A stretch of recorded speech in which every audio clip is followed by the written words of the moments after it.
Hi everyone. Do you find yourself struggling with your self-love journey sometimes? Well, it happens. We're going to talk about that in this video.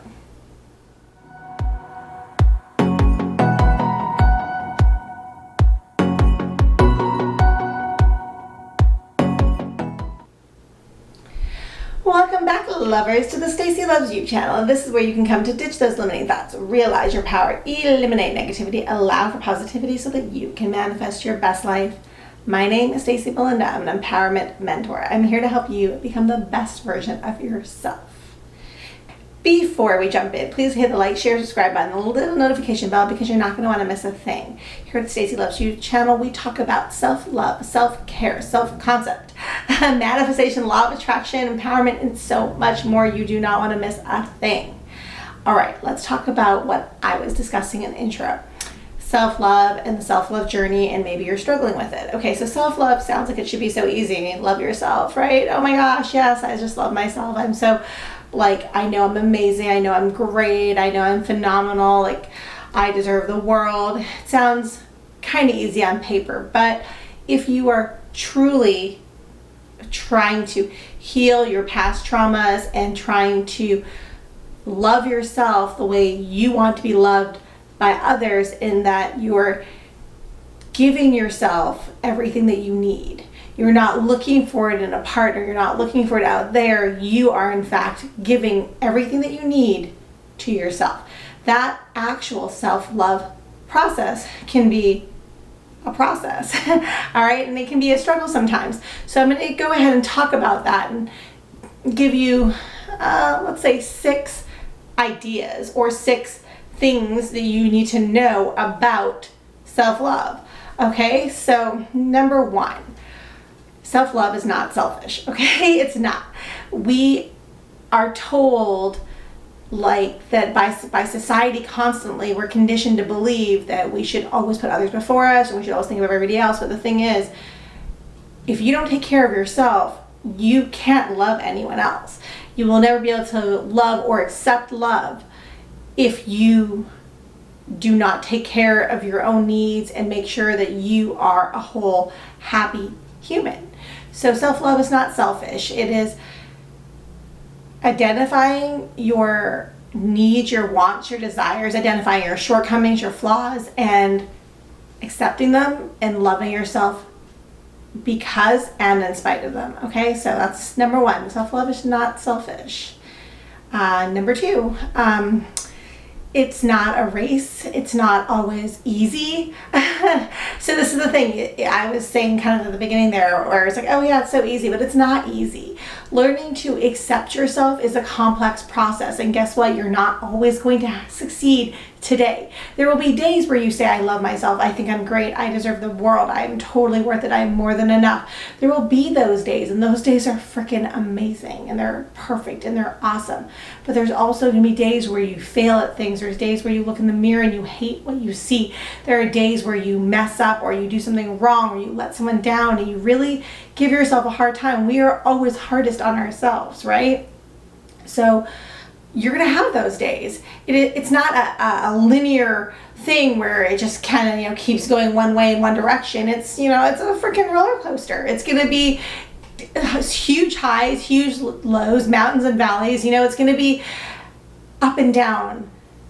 And, hopefully that kind of plateaus a little bit when you kind of master self-love and master your self-concept and empower yourself to know how freaking amazing you truly are. But when we're on this journey and this process to, falling in love with ourselves and knowing what we deserve and knowing our boundaries, it's going to be good days and it's going to be bad days. And you know what? That is okay. That is okay. That is the number 1 thing. It is okay. It is okay for you to fail sometimes. It is okay to be flawed. Is it okay? It's okay to be on this journey. That's why it's a journey. That's why it's a process, because we are working towards it, okay? So forgive yourself if you mess up. Forgive yourself on your bad days where you hate everything about yourself. Forgive yourself and try better, all right? It's as simple as that. Let's call this number 3.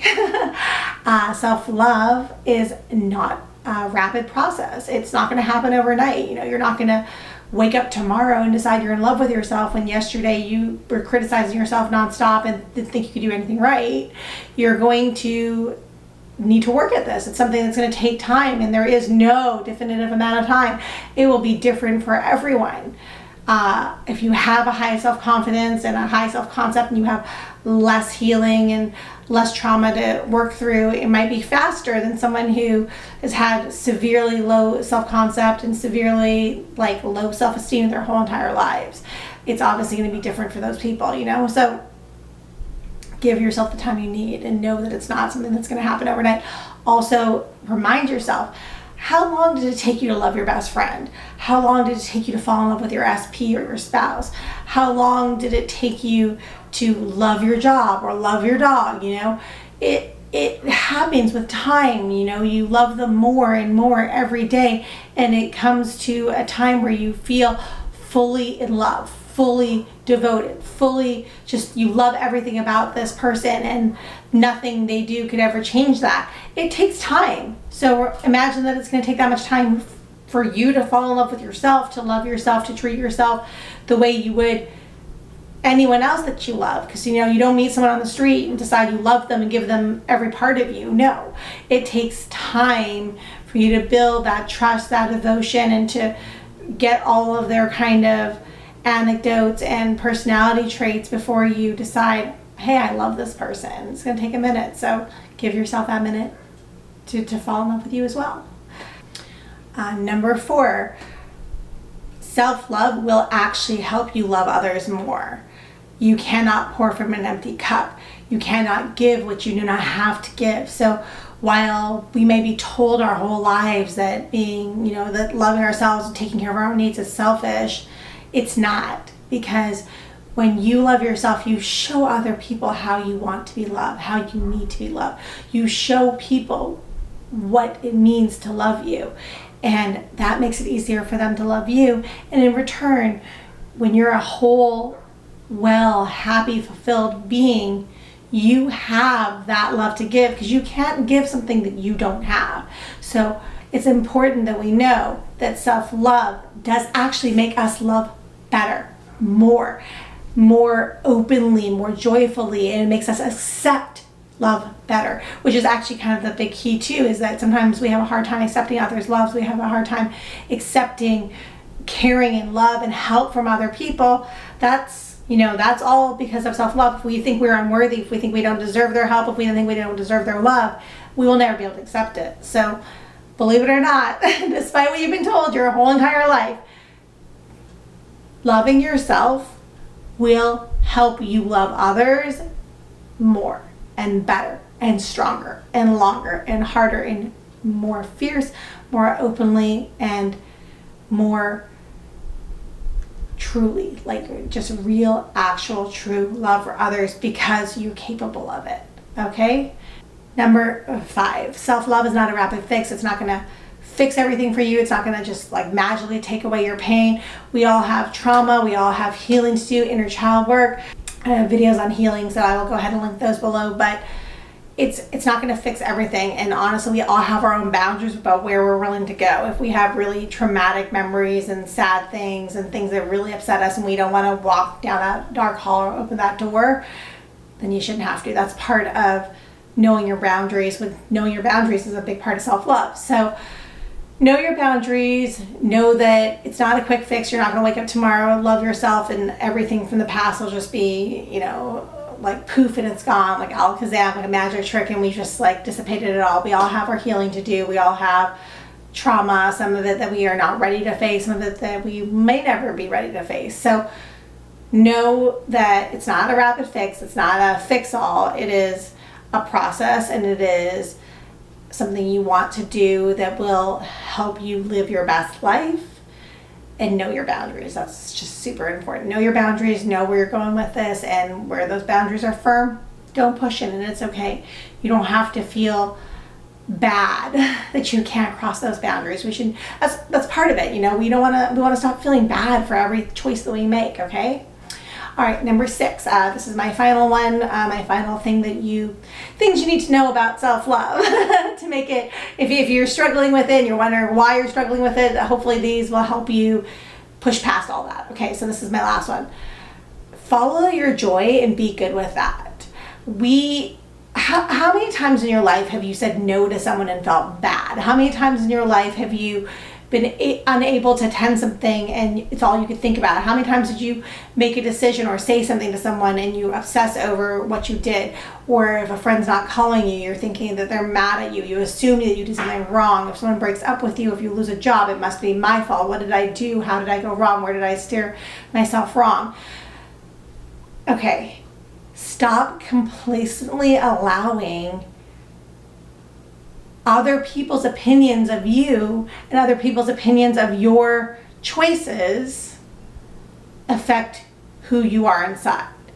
So also, you know, we might be made to feel bad about the job that we do, the weight that we've gained or lost, the school we choose to go to, like the career path we're taking, the person we're dating. People will judge us. People are coming from all over giving their little opinions. But guess what?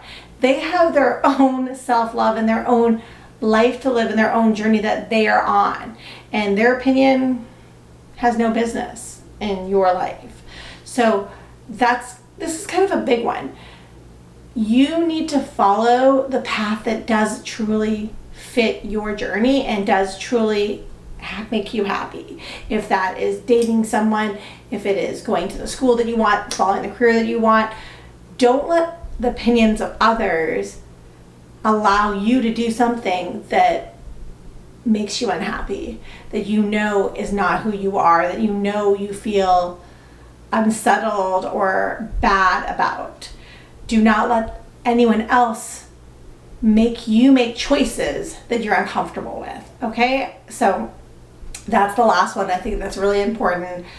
You need to follow your joy, whatever it may be, regardless of judgments of others. You know, if you decide tomorrow that you want to climb Mount Everest and people are telling you that's crazy, if climbing Mount Everest is what you feel like you need to do, what you feel will make you happy, then freaking climb Mount Everest, okay? It's as simple as that. Follow your own joy and know that one will make you happy, and that loving yourself, what the choices that you know will bring you closer to the self that you accept, acknowledge, and adore is the right choice. Thank you so much for being here with me today. This went a little long, so I'm going to go ahead and end it here. If you like what you were seeing and you love what you were hearing, go ahead and hit the like, share, subscribe button, the little notification bell, because you don't want to miss a thing. We don't want to keep anything a secret any longer. I like to end all my videos with an affirmation, so go ahead and comment down below. I love myself and I'm okay with it. That's right. I love myself and I'm totally 100% okay with that. Thank you so much for being here with me today. I'll see you all next time. Remember, you can have, be, or do anything you want. Believe in you like I do. Bye.